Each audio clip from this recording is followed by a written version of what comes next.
या तांड्यात आनंदनगर तांड्यात आज राजू दादा आणि तुम्ही सगळे या ठिकाणी माझं स्वागत केलं, आमचं स्वागत केलं, त्याबद्दल धन्यवाद करते. छान स्वागत केलं माझं घोंगडं आणि लाकूड. आज सकाळीच खंडोबाच्या देवळातून तुम्ही आणलात आणि खूप छान वाटलं, भरून आलं. तुम्हाला माहिती आहे की 7 तारखेला इलेक्शन आहे आणि मी उभी राहिली आहे पहिल्यांदाच. 3दा आमदार होती त्या मतदारसंघात, पण आता खासदारकीसाठी उभी राहिली आहे. कारण का काँग्रेस जिवंत ठेवायची आहे. काँग्रेस जिवंत राहिली सोलापुरात तर तुमचा आवाज तिथपर्यंत जाईल, नाहीतर आज तुमचं तिथपर्यंत पोहोचवणारं कोणी राहिलं नाही. 5 आमदार BJPचे आणि 1 खासदार BJPचा, पण तुमच्या बाजूनी कोणी बोलत नाही. शासनाच्या विरोधात कोणी बोलत नाही. तुम्हाला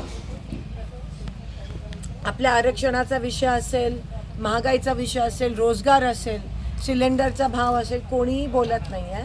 कारण का सगळे भाजपचे आहेत. मग एकमेव काँग्रेसच आहे तुमच्या बोलणारं. एकमेव आम्ही सगळे आहोत. आणि तुम्हाला माहिती आहे की मी काम करते माझ्या मतदारसंघात, कामामुळेच निवडून आणलं.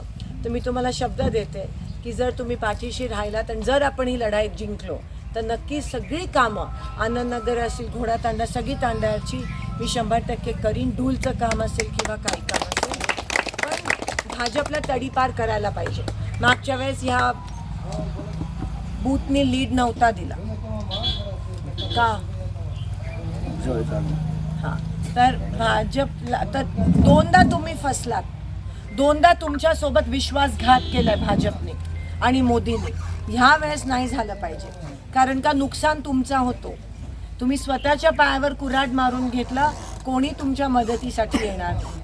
आणि मी या लढाईत ह्याच्यामुळे पडली कारण का ज्या लोकांनी काँग्रेसला आधी मतदान केलं, तुम्हाला वाऱ्यावर सोडून कसं चालेल, म्हणून आम्ही तुमच्यासोबत आहोत. तर जेव्हा आम्ही समोरून तुमच्या सोबत आहोत, तुम्ही बिनकामाच्या लोकांना निवडून दिलं तर कसं होईल?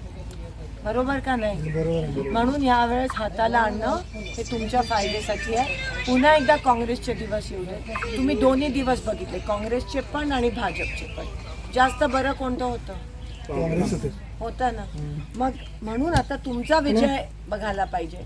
तुमच्यासाठी मतदान करा आणि काँग्रेसला मतदान करा. या लोकांच्या भूल थापायला बळी पडू नका.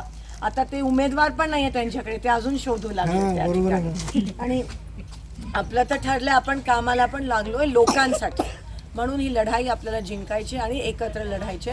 येणाऱ्या 7 तारखेला 7 मेला तुम्ही मला साथ द्याल अशी आशा बाळगते.